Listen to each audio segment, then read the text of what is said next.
masa depan. RM1 untuk masa depan Ya. RM1 tu boleh menjamin masa depan Boleh bang. Ya. Bukti?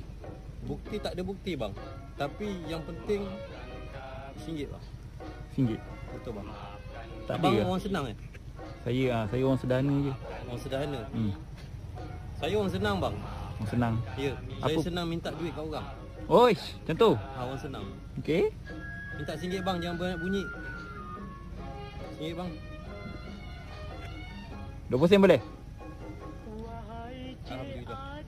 Minta maaf tangan kiri. Tak apa. Terima kasih. Okey, sama. Walaupun sikit, Hmm. saya menghargai. Walaupun rupa awak miskin. Dalam realitinya, kaya tak akan memberi. Yang miskin yang memberi. Terima kasih. Sama-sama.